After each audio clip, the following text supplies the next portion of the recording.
Hello everyone. This is James Shore with another test-driven JavaScript video. I'm recording this on May 22nd, 2013, and we're picking up a day after the last episode.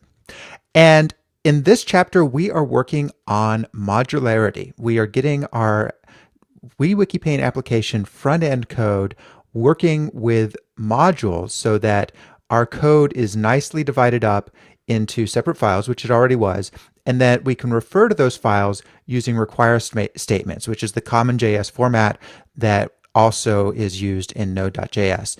And this is much preferable to the way we've been doing it up until now, which is to use a window.wewikpaint global namespace. That's not a terrible approach, but it's just not as elegant and as clean as using require statements, and it's becomes increasingly clunky as your application grows. So over the last several episodes, we have been getting this working, and at this point, we're to the point where all of our tests and our production code are bundled together into one large file, which which we use when we run our tests, and that is working great. And at the end of the last episode, we were just getting to the point where we were replacing all the WeWikiPaint globals with the with require statements. Now, this is just the beginning. Now, I'm hoping it won't take too much longer because this chapter's already gone on longer than I expected, as usual.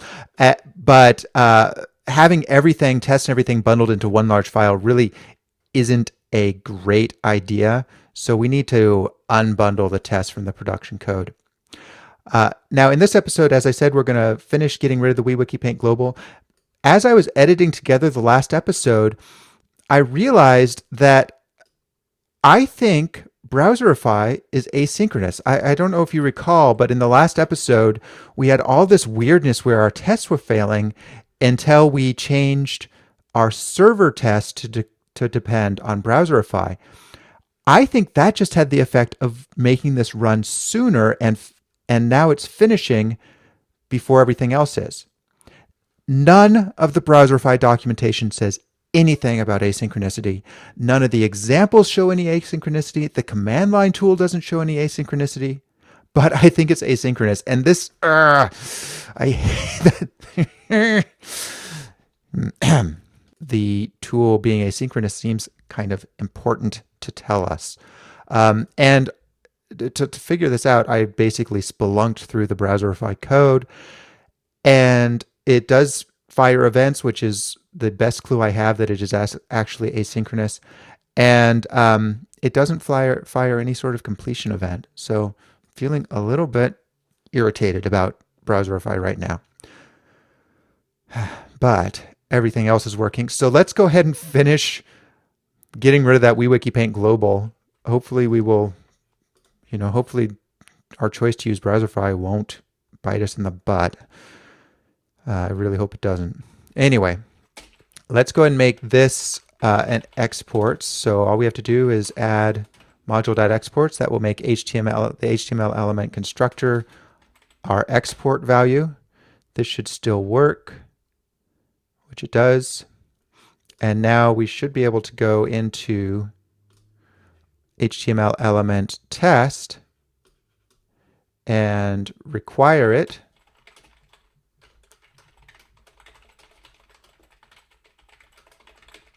Other than that little documentation issue, I really like Browserify. It works really cleanly.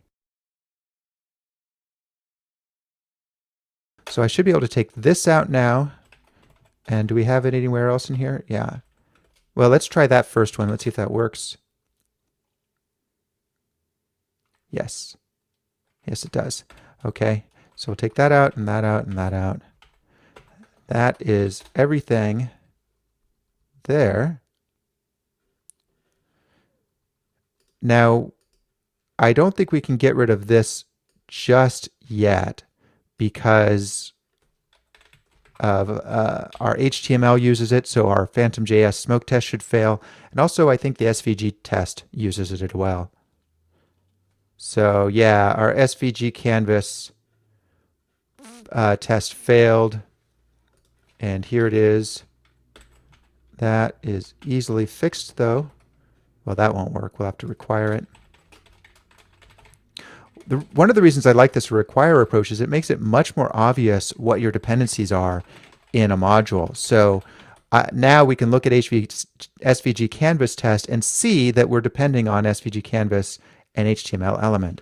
And that's really nice. Before it was sort of just hidden away. You had to search for the globals. I was expecting that to work. Why doesn't it work? Now you can see an issue here where it's referring us to a specific line in the bundle. That is untenable. We've got a note in our to-do to deal with that, though, using source maps. For now, though, to figure out the issue, I just have to go into line 547, I think it was.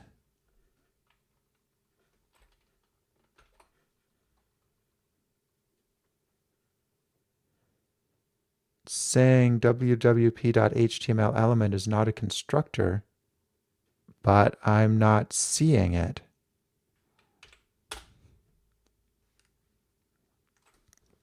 Darn, I was really hoping this would go quickly and smoothly.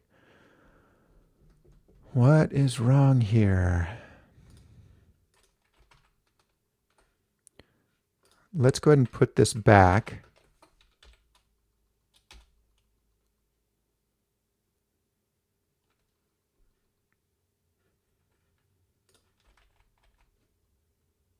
Oh, well, maybe it was just that.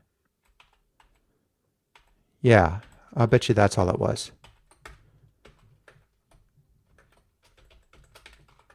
Let's try that.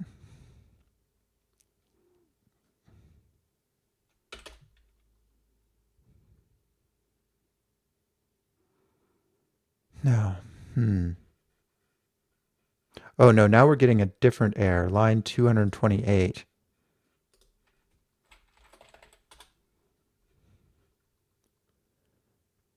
Okay. That looks like it's client test. Yes, here we go.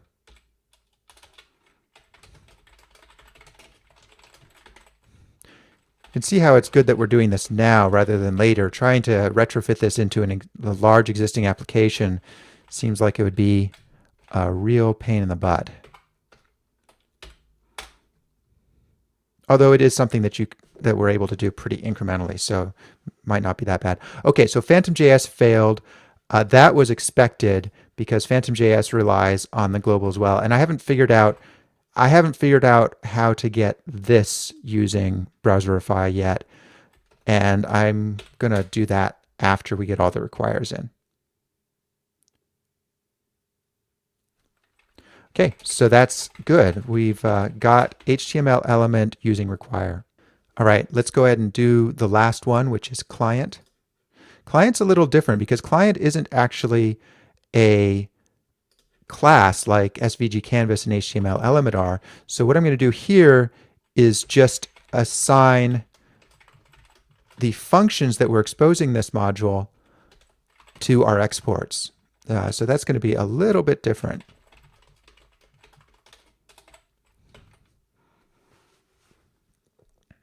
Okay, there we go. That should be all there is to it. Oh, I just realized I need to take that out. That should still work. It didn't, though. Let's put this back, one change at a time. Oh, that's a lint failure. I just haven't put exports into our Jake file. That's easily enough fixed.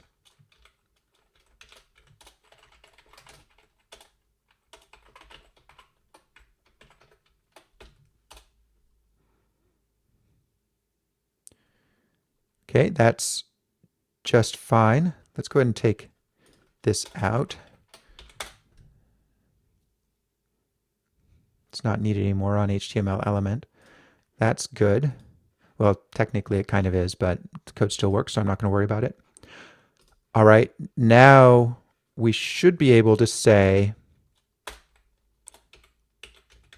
here in client test, we should be able to say var client equals require client.js. And everywhere, and that should just work. except it didn't. Oh, well, we have to do dot slash. The node convention, I don't know if this is a common JS convention or just a node convention, but the node convention is that if it doesn't start with a dot slash or other relative path indicator or absolute path indicator, then it is based on the node modules directory. And Browserify has carried that node convention through, which is kind of nice because it means you can use NPM modules in client-side code, assuming they don't use too much server-specific stuff. Okay, that's working. So now I should be able to say, replace WeWikiPaint with client throughout here. And that's all there is. And that should still work.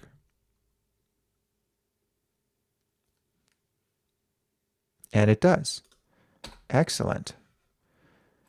Okay, as usual, the theory, the library that looks great in theory, that is Browserify, it's lost some of its luster in practice as we've sort of dived into this. The more we've dived into it, the less thrilled I am with it. But I'm still pretty happy with it. I really, really like being able to use require like this and not having to worry about a big, complicated asynchronous block or anything like that. This is just really clean and simple. And I'm liking that. If they just documented that asynchronous problem. I can't believe they didn't document that. Either that or it's not asynchronous and I'm totally wrong. I don't know. I'll look into it. I'll have to prove it at some point. All right. So we can't get rid of this reference to WeWikiPaint either yet because we still refer to it in our browser, but we should be done everywhere else. So if I search my entire project for WeWikiPaint dot, what do I get? Well, it's in bundle.js, which is fine. We can ignore everything in the generated directory. It's in a spike. We can ignore that. It's in our Phantom.js code. We'll have to figure out that because I don't think we can use require on that either. And we've got it here. We should be able to say, actually, I don't know if we even need that anymore. Drawing area has been removed from DOM. What does that do exactly? Sets the SVG canvas to null in our client.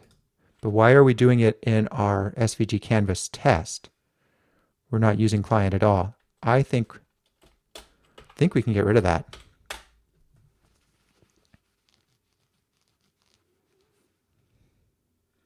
Yeah. Okay. Let's see. We've got it. We haven't taken it out here yet in our client or in our HTML, but this is just where we're defining it. That's all good. And then in our index, we're still using it. Okay. All right. This is good. That brings us to the end of our time for this episode. We've gotten our tests working with require, and we've migrated HTML element, our client test, to use require. Let's go ahead and check that in.